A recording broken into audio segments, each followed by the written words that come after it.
सो बेटा आज हम जो डिस्कस करने वाले हैं इलेक्ट्रोवैलेंट बॉन्ड और आयोनिक बॉन्ड से रिलेटेड बातें करेंगे बेटा। NaCl क्रिस्टल को डिस्कस करेंगे, उसका फॉर्मेशन देखेंगे। ठीक है, तो वह सारी चीजें का डिस्कशन आज रहेगा। क्लियर है मेरे बात? चलो स्टार्ट करते हैं हम आयोनिक बॉन्ड बेटा। ठीक है, इलेक्ट्रोवैलेंट बॉन्ड और आयोनिक बॉन्ड बेटा समझना। हम बात कर रहे हैं इलेक्ट्रोवैलेंट बॉन्ड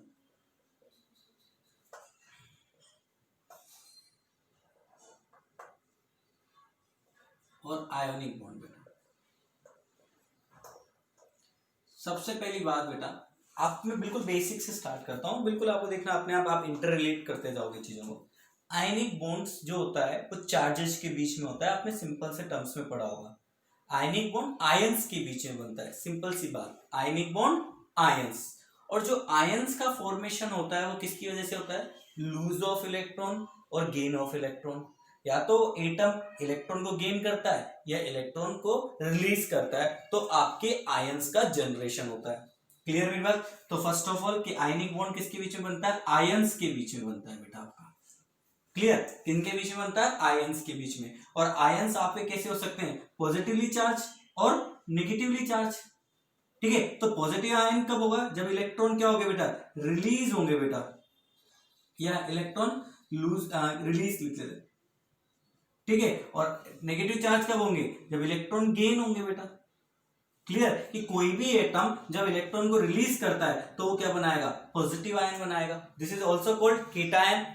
और जब वो आपका क्या करता है? इलेक्ट्रॉन को गेन करता है तो वो क्या बनाएगा बेटा? नेगेटिव चार्ज बनाएगा, नेगेटिव आयन बनाएगा। और फाइनली इस तरह से क्या होता है? केटायन बनता है, एनायन बनता है, और ये केटायन एनायन के बीच में क्या होता है? अट्रैक्शन फोर्स जनरेट होता है। और उस अट्रैक्शन फोर्स को ही हम क्या बोलते हैं? आयोनिक बॉन्ड बोलते हैं बेटा। हम उसी को क्या बोलते हैं? आयोनिक बॉन्ड बोलते हैं बेटा। क्लियर? और we can say electrovalent bond बोलते हैं बेटा। तो अल्टीमेटली अपना आप एक चीज समझो कि आयनिक बॉन्ड के लिए कंपलसरी कंडीशंस क्या हो गई? दीज टू कंडीशंस बेटा, कि आपके पास एक केटायन होना चाहिए और आपके पास एक एनायन होना चाहिए, तभी आपका आयनिक बॉन्ड बन पाएगा।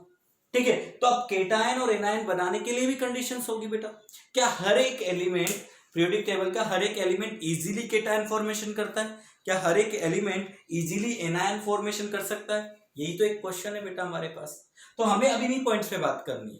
क्लियर? ये बात आपको समझ में आ गई कि आयनिक बॉन्ड्स आयंस के बीच में बनते हैं। एक पॉजिटिव आयन चाहिए, एक नेगेटिव आयन चाहिए, देन उनके बीच में अट्रैक्शन फोर्स होता है, तो उसको हम क्या बोलते हैं? आयनिक बॉन्ड बोलते हैं। तो अब हमारा मेन कंसर्न किस पे आ गया? पॉजिटिव और नेगेटिव चार्ज, कि कौन से एलिमेंट आपका इजीली केटायन बनाएंगे और कौन से एलिमेंट इजीली एनायन बनाएंगे। ठीक है, समझते हैं इस बात को। सो बेटा मेरी बात समझना, देखो आपको मैं एक सिंपल से वर्ड्स में बात करता हूं कि मुझे केटायन बनाना है। केटायन कब बनता है? जब इलेक्ट्रॉन रिलीज होता है। तो हमने पढ़ा है बेटा थर्ड चैप्टर के अंदर, इलेक्ट्रॉन रिलीज होने से रिलेटेड बात कर रहा है यहाँ पे। तो इलेक्ट्रॉन रिलीज होने का जो प्रोसेस है, इलेक्ट्रॉन रिलीज करने का जो प्रोसेस है, वो हमने पढ़ा था कहीं ना कहीं बेटा किसके अंदर? आयनाइजेशन के अंदर। आयनाइजेशन प्रोसेस पढ़ा था बेटा हमने, आयनाइजेशन एंथैल्पी पढ़ी थी बेटा हमने। वहां पे आपने पढ़ा होगा आयनाइजेशन एंथैल्पी क्या होती है? The minimum energy required to remove one electron from its outermost orbit. ठीक है, या outermost shell is called ionization enthalpy at gaseous state is also mentioned there बेटा। ठीक है, आपने बिल्कुल क्लियरली ये बात बोली थी। क्लियर? कि आपके गैसियस स्टेट में किसी भी एटम में आउटर मोस्ट इलेक्ट्रॉन को निकालने के लिए जितनी एनर्जी आपको प्रोवाइड करनी पड़ रही है, वो एनर्जी किसके इक्वल होती है? आयनाइजेशन एंथैल्पी के बराबर होती है। और इस प्रोसेस को ही हम क्या बोलते हैं? आयनाइजेशन बोलते हैं। तो बेसिकली इस प्रोसेस में हम क्या कर रहे हैं? इलेक्ट्रॉन को रिमूव कर रहे हैं। तो इसका मतलब क्या होगा बेटा? केटायन का जनरेशन होगा, आपका पॉजिटिव चार्ज का जनरेशन होगा।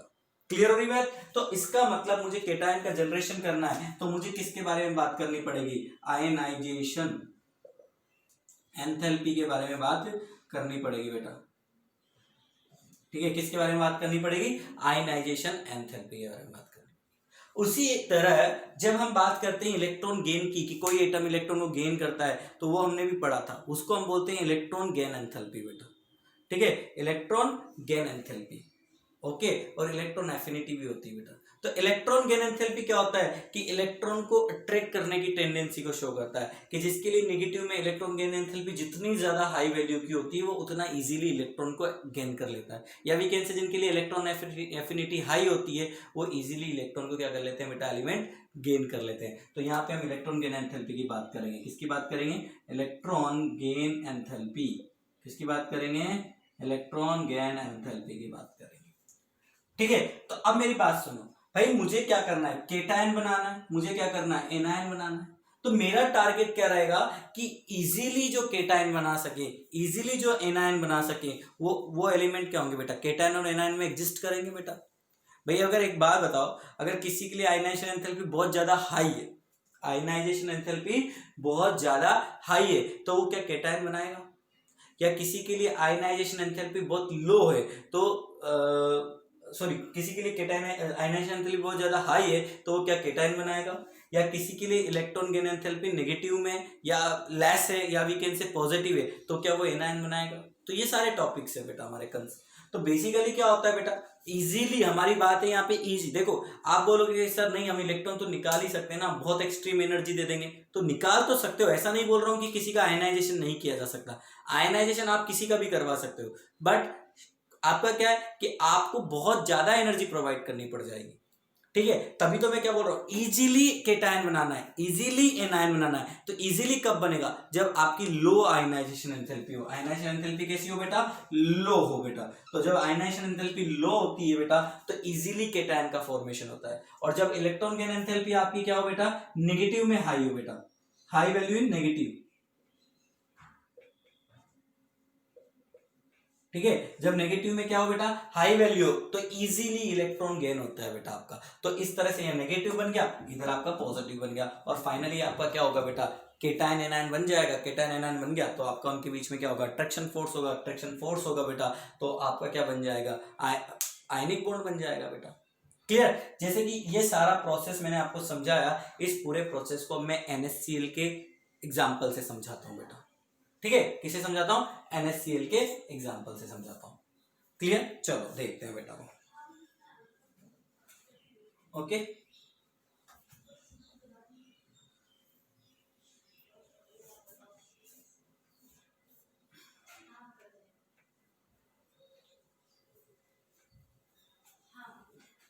NaCl के एग्जांपल देखो बेटा, मैं बात करता हूं जैसे NaCl है, तो NaCl में आपने पढ़ाई होगा कि Na केटायन बनाता है और Cl माइनस एनायन बनाता है। तो किस तरह से केटायन बनेगा, किस तरह से एनायन बनेगा, समझते हैं बेटा। सबसे पहले क्या होगा, जो ये Na है, ठीक है बेटा, इसको गैसियस स्टेट में लेंगे।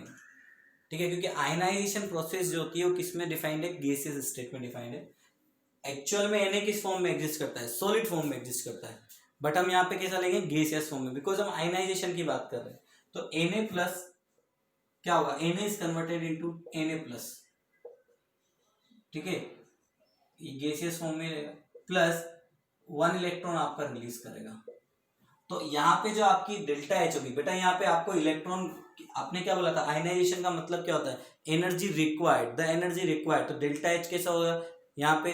डेल्टा एच पॉजिटिव होगा बेटा आपका। ठीक है, आयनाइजेशन में डेल्टा एच कैसा होगा? चेंज इन एंथैल्पी कैसी आएगी? पॉजिटिव आएगी, मतलब आपको पॉजिटिव में वैल्यू मिलेगी। अब क्या होगा? Cl जो है, क्लोरीन जो है, वो भी गैस की फॉर्म में बेटा, वो क्या बनाएगा बेटा आपका? Cl माइनस गैस बना लेगा बेटा आपका, 1 इलेक्ट्रॉन को गेन करके। ठीक है, तो अब इस केस में बेटा आपका डेल्टा एच अगेन बेटा, अब यहाँ तो क्या हो रहा है भाई, ये आपका लेस स्टेबल था, ये क्लोराइड बनाते क्या हो जाएगा? मोर स्टेबल हो जाएगा। चलो डेल्टा एच मान लेते हैं यहाँ नेगेटिव है बेटा, ये एक्सोथर्मिक है क्योंकि स्टेबिलिटी बढ़ रही है बेटा। ठीक है, यहाँ पे डेल्टा एच नेगेटिव ले लेते हैं बेटा। ठीक है, तो इस वाले को क्या बोलेंगे हम? आयनाइजेशन, इसलिए डेल्टा एच ऑफ आयनाइजेशन बेटा, या आयनाइजेशन एंथैल्पी बोल सकते हो, तो डेल्टा आई एच लिख सकते हो, या इलेक्ट्रॉन गेन की बात कर रहे हो बेटा तो Eg लिख सकते हो। ठीक है, इलेक्ट्रॉन गेन की बात कर रहे हो इसलिए। अब मेरी बात सुनो, जरा सोचो, जरा सोचो, मैंने आपको बताया था कि जब भी कोई सिस्टम है, अगर उस सिस्टम से नेट एनर्जी रिलीज होती है, नेट एनर्जी क्या हो रही है बेटा? रिलीज हो रही है, तो इसका मतलब उस सिस्टम की एनर्जी क्या होगी बेटा? डिक्रीज होगी। एनर्जी क्या होगी सिस्टम की, डिक्रीज होगी। नेट एनर्जी क्या हो रही है बेटा, रिलीज हो रही है। सिस्टम, ये सिस्टम है तो इस सिस्टम की एनर्जी क्या हो रही है बेटा, रिलीज हो रही है, तो इसकी सिस्टम की एनर्जी क्या होगी, डिक्रीज। और अगर सिस्टम की एनर्जी डिक्रीज होगी तो स्टेबिलिटी क्या होगी बेटा, इंक्रीज होगी।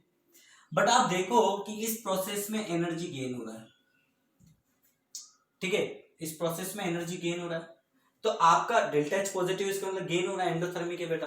तो आपका जब अगर एनर्जी गेन होगा तो सिस्टम की एनर्जी बढ़ेगी और स्टेबिलिटी कम होगी बेटा।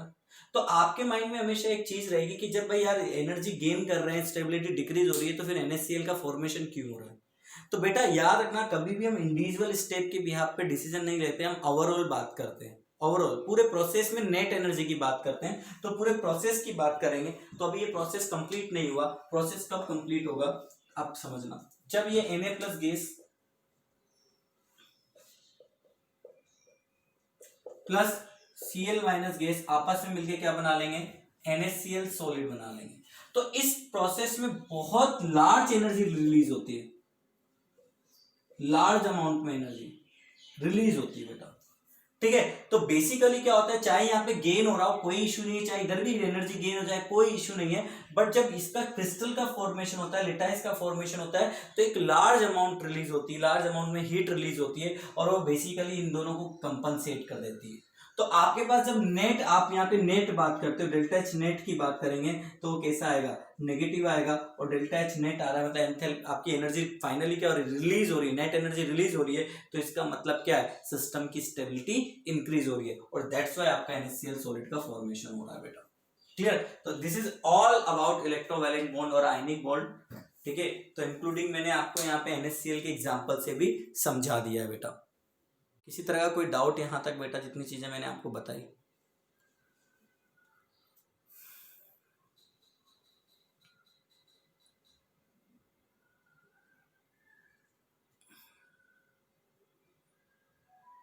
बेटा किसी को क्लियर है, मतलब कोई डाउट हो तो बता दिए बेटा। एक्चुअल में अब ये एग्जांपल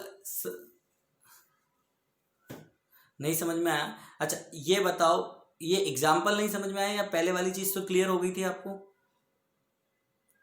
पहले जो मैंने आपको बताया था इससे पहले, जस्ट एग्जांपल से पहले, वो सारी चीजें क्लियर है।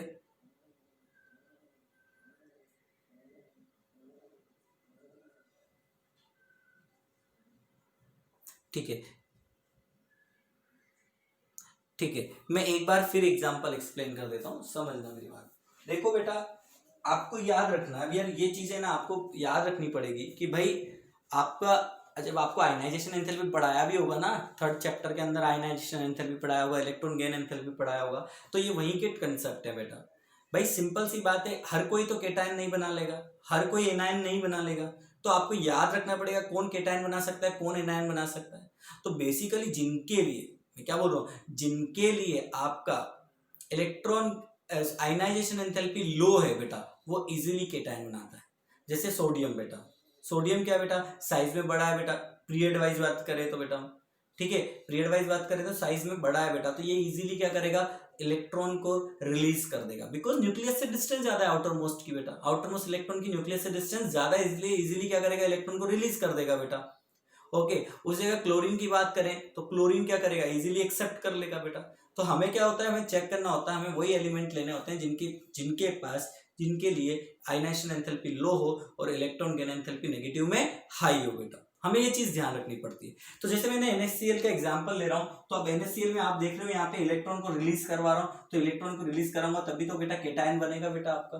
और रिलीज कराने वाला जो, आयनाइज कराने वाला जो प्रोसेस है, इसको हम क्या बोलते हैं, आयनाइजेशन एंथैल्पी बोलते हैं। तो आयनाइजेशन एंथैल्पी में आपने सुना होगा, आपने पढ़ा होगा कि भाई द एनर्जी रिक्वायर्ड बेटा, मतलब इस सोडियम को एनर्जी की रिक्वायरमेंट होगी इस इलेक्ट्रॉन को निकालने के लिए।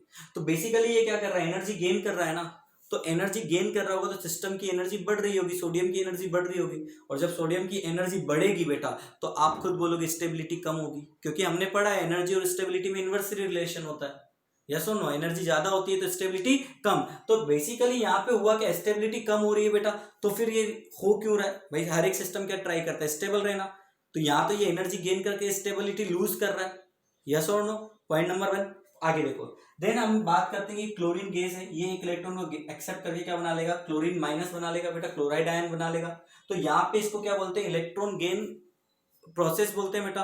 और इलेक्ट्रॉन गेन प्रोसेस में क्या होता है, एनर्जी की जो है बेटा रिलीज भी हो सकती है और आपकी गेन भी हो सकती है। बट यहाँ पे आप देख रहे हो कि भाई 7 इलेक्ट्रॉन है इसके आउटर मोस्ट में, ये एक इलेक्ट्रॉन लेके क्या बना रहा है, नोबल गैस कॉन्फ़िगरेशन बना रहा है, तो डेफिनेटली स्टेबिलिटी बढ़ रही है, तो एनर्जी क्या होगी, रिलीज होगी। तो यहाँ एनर्जी रिलीज हो रही है, लेकिन यहाँ तो एनर्जी क्या हो रही है, गेन हो रही है।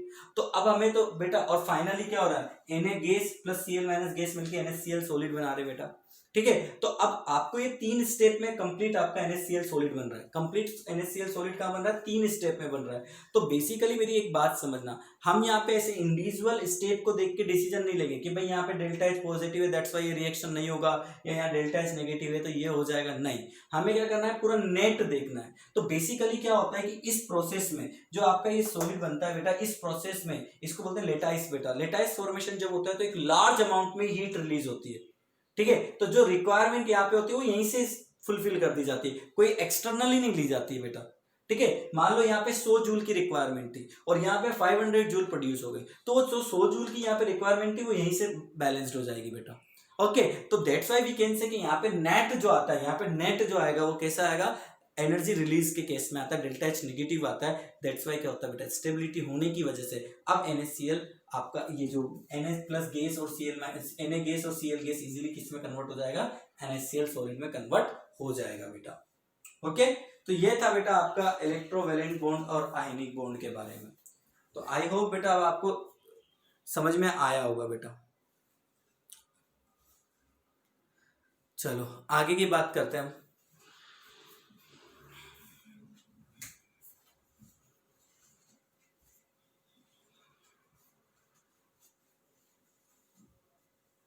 बॉन्ड लेंथ, बॉन्ड लेंथ के बारे में बात करते हैं बेटा, या लेटिस एनर्जी के बारे में बात करते हैं पहले। तो बेटा इस तरह से क्या हुआ, यहाँ लेटिस फॉर्मेशन हुआ, NaCl सॉलिड बना, तो आपका NaCl का लेटिस बन गया बेटा। तो बेसिकली लेटिस एनर्जी क्या होती है बेटा, देखो लेटिस एनर्जी होती है जनरली, अगर मैं आपसे बात करूं तो कि इस लेटिस को जब हमने बनाया तो कितनी एनर्जी रिलीज हुई, that is called lattice energy. But problem is that कि एनर्जी कितनी रिलीज हुई वो हम कैलकुलेट नहीं कर सकते, मतलब वो हम मेजर नहीं कर सकते। तो फिर इन्होंने दूसरा तरीका, भाई किसी को अगर मान लो अगर कोई फॉर्मेशन में 10 जूल एनर्जी रिलीज कर रहा है तो अगेन उसको ब्रेक करवाना हो तो कितनी एनर्जी देनी पड़ेगी, 10 जूल देनी पड़ेगी। तो हमने वाई से उल्टा समझा दिया इस चीज को। कैसे समझाया, लेटिस एनर्जी बेटा,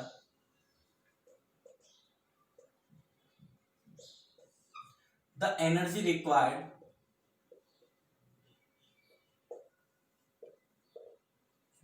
required to separate 1 mole of solid 1 mole of lattice into its ion, into its gaseous ion, बेटा। मतलब कि ये NaCl का क्रिस्टल है, लेटाइस है बेटा सॉलिड फॉर्म में, तो इसको मुझे किस में कन्वर्ट करना है, Na plus gas plus Cl minus gas में कन्वर्ट करना है बेटा। तो जितनी एनर्जी मुझे यहाँ रिक्वायरमेंट होगी, जितनी एनर्जी मुझे चाहिए इसको ब्रेक करने में, भाई आप ऐसे समझ के चलिए ना, ये Na प्लस होगा बेटा, Cl minus Cl minus Cl minus Cl minus Na plus Na plus Na plus, ठीक है, यहाँ Cl माइनस, यहाँ Cl माइनस, ठीक है। तो इस तरह का आपका चलता रहेगा सिस्टम, Na प्लस, और ये इस तरह से बॉन्ड्स बनते रहेंगे बेटा आपके आयनिक बॉन्ड। तो मान लो अगर ये 1 मोल है बेटा, ये मान लो 1 मोल है बेटा, ये सब्सटेंसेस कितना है, 1 मोल है। अगर ये 1 मोल है बेटा तो मुझे कंप्लीट बॉन्ड्स ब्रेक करने हैं, ये सारे के सारे बॉन्ड्स ब्रेक करने हैं, सारे बॉन्ड्स मुझे ब्रेक करने हैं। सारे के सारे बॉन्ड्स ब्रेक करने के लिए मुझे जितनी रिक्वायरमेंट होगी एनर्जी की, दैट इज कॉल्ड बेटा, that is called lattice energy. मतलब सारे अपने अपने गैसियस आयंस की फॉर्म में कन्वर्ट हो जाने चाहिए। तो उसके लिए आपको जितनी एनर्जी प्रोवाइड करनी पड़ रही है that is called lettuce energy बेटा। बोलो समझ में आया, सिंपल से वर्ड्स में मैंने समझाया, देखो कोई डिफिकल्टी नहीं है बेटा समझने में। बोलो क्लियर है क्या बेटा आप लोगों को। क्लियर है बेटा ये? ठीक है, सिंपल वर्ड्स में मैं आपको फिर बता देता हूँ, रिपीट करता हूँ कि भाई आप क्या करना चाहते हो, 1 मोल सॉलिड है, उस 1 मोल सॉलिड क्रिस्टल को आप क्या करना चाहते हो, कंप्लीटली ब्रेक करना चाहते हो, उसके सारे बॉन्ड्स ब्रेक करना चाहते हो, ठीक है, और उसको गैसियस आयंस में कन्वर्ट करना चाहते हो। तो जो एनर्जी आप उसको प्रोवाइड कर रहे हो, उसको रिक्वायरमेंट है जितनी एनर्जी की, that is called lattice energy बेटा। ओके फाइन, ठीक है, सिंपल से वर्ड्स में मैंने आपको लैटिस एनर्जी समझा दिया। ठीक है, चलो आगे देखते हैं बेटा। नेक्स्ट है बॉन्ड लेंथ क्या होती है बेटा। बॉन्ड लेंथ क्या होती है? बॉन्ड लेंथ वैसे तो मैंने आपको बता रखा है बेटा, फिर भी एक बार समझ लेते हैं हम।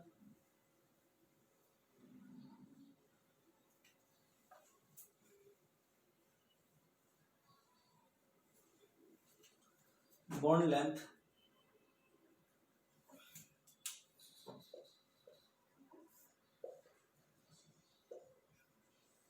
देखो बेटा, मैंने आपको बताया था, हम ऐसा मानते हैं कि भाई दो एटम्स हैं, दो एटम एक दूसरे की तरफ अट्रैक्ट हो रहे हैं। तो जब वो दो एक दूसरे की तरफ अट्रैक्ट होते हैं तो फाइनली एक ऐसी सिचुएशंस आती है जहां पे वो एटम आके स्टैटिक कंडीशन में आ जाते हैं और वी कैन से इक्विलिब्रियम में आ जाते हैं। ठीक है, तो जब वो एटम इक्विलिब्रियम में आएंगे, जब वो एटम इक्विलिब्रियम में आएंगे तो उन दोनों एटम की सेंटर से सेंटर की जो डिस्टेंस होती है बेटा, that is called bond length बेटा, that is called bond length बेटा।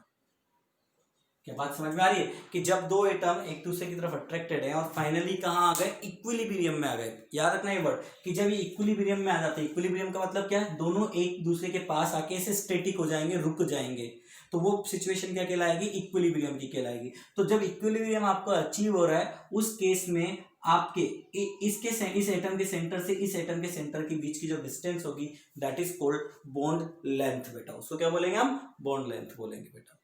ठीक है, तो आपको भी एक बार पता है कि आपका बॉन्ड जो होता है वो सिंगल बॉन्ड हो सकता है, वो डबल बॉन्ड हो सकता है, वो ट्रिपल बॉन्ड हो सकता है। ठीक है, तो 3 टाइप के बॉन्ड हो सकते हैं बेटा आपके। बॉन्ड लेंथ समझ में आया कि distance between the centre of two atoms at equilibrium position बेटा। ठीक है, कि जब आपका ये इक्विलिब्रियम में है तो उन दोनों एटम के सेंटर के बीच का जो डिस्टेंस होगा that is called bond length बेटा। अब आपसे कोई पूछे बॉन्ड लेंथ का ऑर्डर क्या है, कि भाई बॉन्ड लेंथ किस केस में ज्यादा आती है, सिंगल में, डबल में और ट्रिपल में। तो बेसिकली आप सोचो सिंगल में आपका सिर्फ एक ही बॉन्ड अट्रैक्ट कर रहा है, डबल में 2 बॉन्ड से बेटा, ठीक है, ट्रिपल में 3 बॉन्ड से बेटा। तो अगर आपसे कोई बोले बॉन्ड लेंथ की आपका ऑर्डर क्या है, तो ऑर्डर ऑफ बॉन्ड लेंथ बेटा। ठीक है, तो याद रखना सिंगल बॉन्ड को एक सिंगल लाइन से रिप्रेजेंट करते हैं बेटा। ठीक है, तो सिंगल बॉन्ड का बॉन्ड ऑर्डर जो बॉन्ड लेंथ जो होती है वो सबसे ज्यादा होती है, सबसे लंबा बॉन्ड होता है बेटा। ठीक है, उससे छोटा बॉन्ड जो होता है वो डबल बॉन्ड होता है और सबसे छोटा बॉन्ड जो होता है वो ट्रिपल बॉन्ड होता है बेटा। मतलब बॉन्ड लेंथ सबसे ज्यादा किसकी आती है, सिंगल बॉन्ड के लिए आती है। डबल बॉन्ड के लिए उससे थोड़ी कम बॉन्ड लेंथ आएगी, ट्रिपल बॉन्ड के लिए बॉन्ड लेंथ और कम आएगी। क्यों? क्योंकि अगर सिंगल बॉन्ड है तो थोड़ा अट्रैक्शन कम होगा, डबल बॉन्ड है तो अट्रैक्शन थोड़ा ज्यादा होगा तो और क्लोज आ जाएंगे एटम, ट्रिपल बॉन्ड है तो थोड़ा अट्रैक्शन और ज्यादा है तो और क्लोज आ जाएंगे। तो इस तरह से बेटा आपका सिंगल बॉन्ड, डबल बॉन्ड और ट्रिपल बॉन्ड बेटा। तो सिंपल आप इतना याद रखो, ऑर्डर ऑफ बॉन्ड लेंथ क्या आता है, ये आता है बेटा आपको। क्लियर? सबसे ज्यादा बॉन्ड लेंथ किसके लिए होती है, सिंगल के लिए। सबसे कम बॉन्ड लेंथ किसके लिए होती है बेटा, ट्रिपल बॉन्ड के लिए। बॉन्ड ऑर्डर, ठीक है, बॉन्ड ऑर्डर।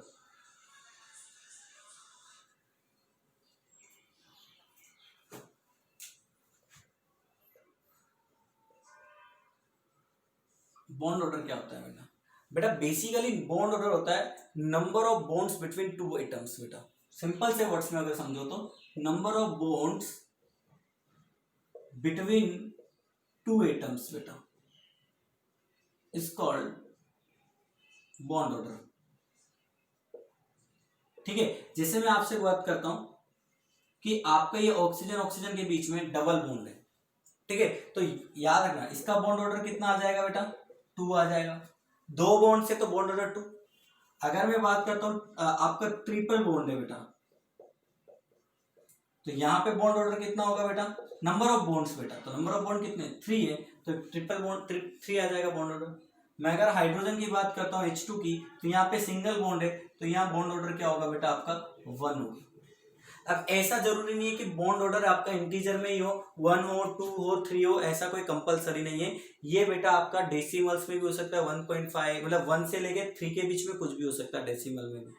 वो कब होता है? जब रेजोनेंस हो रहा हो बेटा, जब रेजोनेंस, तो रेजोनेंस हम पढ़ेंगे तब सिखाऊंगा वो बात में, बट अभी के लिए याद रखो कि सिंगल बॉन्ड के लिए बॉन्ड ऑर्डर 1 होता है, ट्रिपल बॉन्ड के लिए बॉन्ड ऑर्डर 3 होता है, डबल बॉन्ड के लिए बॉन्ड ऑर्डर 2 होता है बेटा। क्लियर? तो basically number of bonds between two atom, तो यहाँ पे 2 बॉन्ड है, दैट्स व्हाई 2, 3 बॉन्ड है 3, 1 2 एटम्स के बीच में 1 बॉन्ड, इसलिए 1 बॉन्ड ऑर्डर कितना होगा? 1 होगा बेटा। वैसे मैं आपको ये नहीं बोल रहा हूँ हमेशा इंटीजर ही होगा, डेसिमल में भी हो सकता है, प्रॉब्लम कुछ नहीं है। मेन काम की बात जो है वो है कि bond order is inversely proportional to bond length,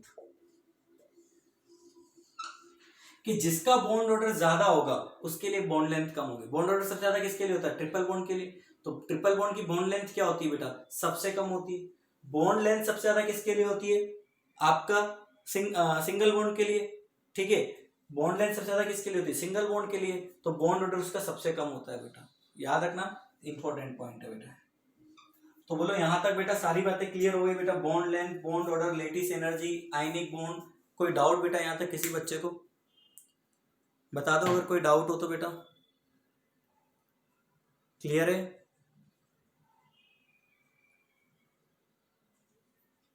चलो बहुत अच्छी बात है बेटा, चलो बहुत अच्छी बात है। ठीक है, तो आज हम इतना ही करते हैं बेटा, बाकी अब हम नेक्स्ट क्लास में कंटिन्यू करेंगे। Okay fine.